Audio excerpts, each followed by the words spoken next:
Webjet CMS programujeme v Interway už viac ako 20 rokov. Rozhodli sme sa vydať jeho komunitnú verziu s otvoreným zdrojovým kódom. Moje meno je Ľuboš Balát a na začiatok by som vám po vzore predstavovania nových Apple telefónov rád ukázal históriu vývoja Webjetu, aby sme na konci mohli povedať, že tento nový Webjet CMS je najlepší, aký sme kedy naprogramovali. Začnem prvou dochovanou snímkou Webjet 2.0 z roku 2002. Dizajn sme prebrali zo stránky Sun Microsystems, čo bol pôvodný autor programovacieho jazyka Java. Všimnite si v ľavom menu, že už od verzie 2 sme mali aplikácie e-mail na posielanie hromadných e-mailov a kalendár podujatí. Editor stránok umožňoval skladať obrázky, odkazy, nadpisy a základné formátovanie. Verzia 5 priniesla nový modrý dizajn. Tu vidíme rozdelenie obrazovky na stĺpec so stromovou štruktúrou a zoznam stránok. V ľavom menu je vidieť všetky ďalšie aplikácie ako formuláre, banner a tak ďalej. Aplikácie pri vkladaní do stránky už mali dialógové okná nastavenie, tu vidíme nastavenie bannerového systému. Webjet vo verzii 6 priniesol zmenu dizajnu. Prešli sme na zelené farby a menu sa presunulo hore, aby uvoľnilo miesto pre stromovú štruktúru web stránok. V roku 2008 sa používali monitory s malým rozlíšením a my sme potrebovali šetriť miesto všade, kde to bolo potrebné. Okrem web stránok bolo vo všetkých hlavných sekciách aj ľavé menu, tu vidíme zoznam aplikácií. Štatistika obsahovala sekcie, ktoré sa používajú dodnes. Webjet 7 v roku 2011 bol ešte viac zelenší a prešiel na zaoblené tvary. Novinkou bolo drag and drop v stromovej štruktúre a kontextové menu. Ako super novinka prišlo doplnenie textu pri písaní, tzv. Autocomplete.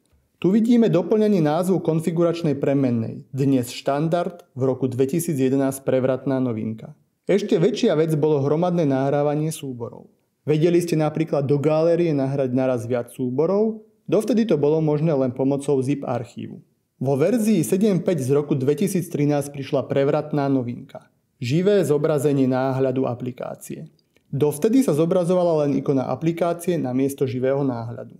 Webjet 8 z roku 2015 znova zmenil dizajn na modrý, menu sa presunulo nazad do ľavej časti, pretože sme mali problém s počtom položiek pri verzii menu v hlavičke. Technicky verzia 7 používala rámce, alebo anglicky frame, a hlavička bola oddelená od zvyšku stránky. To nám spôsobovalo viaceré technické problémy, hlavne s responsívnosťou stránky. Webjet 2021 je nová generácia produktu, kde postupne prepisujeme všetok kód administrácie do nových technológií. Dá sa povedať, že veľa častí je naprogramovaných na novo.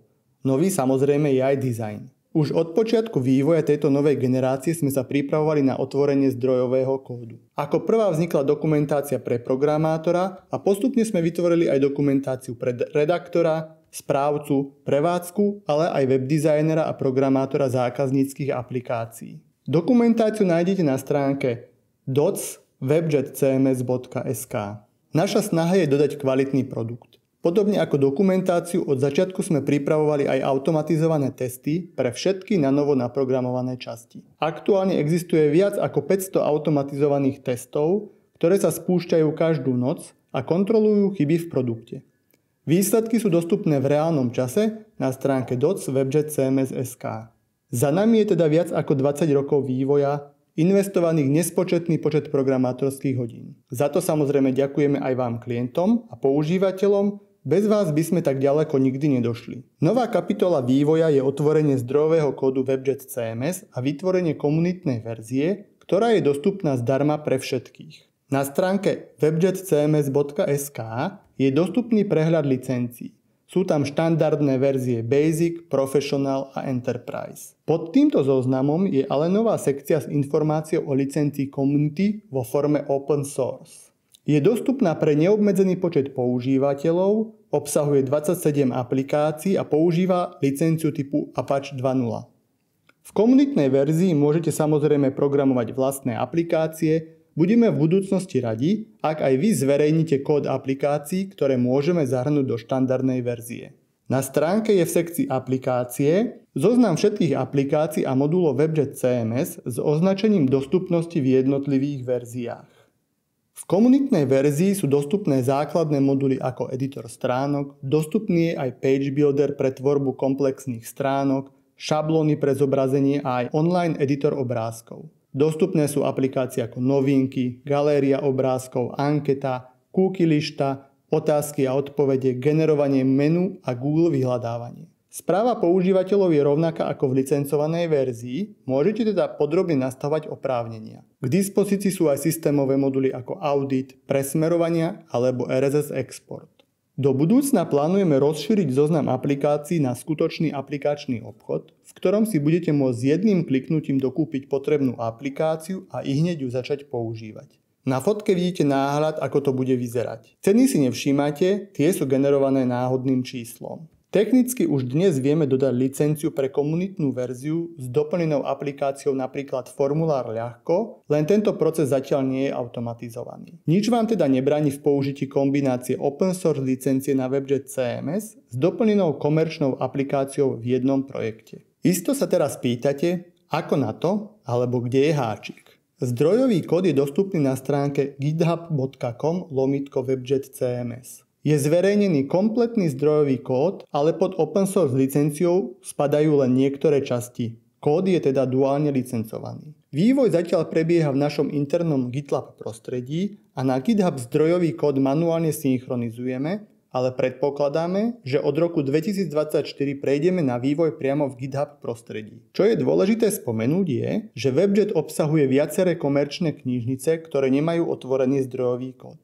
Konkrétne sa jedná o sadu ikon Font Epson Pro, ktorú budeme z toho dôvodu meniť za inú sadu ikon. Používa sa aj knižnica Datatables Editor, pre vyskúšanie je možné použiť skúšobnú verziu. Podobne knižnica PD4ML pre generovanie PDF súborov. Ak by ste ju potrebovali použiť, je potrebné zakúpenie komerčnej licencie. Samozrejme, v komerčných verziách Basic, Professional a Enterprise sú licencie naďalej zahrnuté, tam sa nič nemení. Začiatkom roka 2024 začneme publikovať aj binárne distribúcie pre priame použitie vo vašich projektoch zdedených z Base CMS. Tieto budú riešiť problém s ikonami a Datatables Editor, takže na použitie WebJet CMS v komunitnej verzii nebudú potrebné licencie. Netýka sa to knižnice na generovanie PDF, tam platí nutnosť zakúpenia licencie v každom prípade. Pri inštalácii komunitnej verzie jednoducho zadáte prázdne licenčné číslo. Postup inštalácie je opísaný aj v dokumentácii. Tu vidíme prázdnu hodnotu licenčného kľúča, čo spustí WebJet v komunitnej verzii. Po inštalácii si ľahko overíte verziu, keď prejdete kurzorom myši ponad logo WebJet CMS. Na obrázku vidno verziu 2023.18 Snapshot v komunitnej verzii. Ako som už viackrát spomenul, viac informácií nájdete na stránke docs.webjetcms.sk a webjetcms.sk. Ďakujem za pozornosť, verím, že si komunitná open source edícia nájde svojich používateľov. Ak pre jednoduché web stránky používate konkurenčné produkty, skúste použiť priamo WebJet CMS. Do ďalšej epizódy, dovidenia.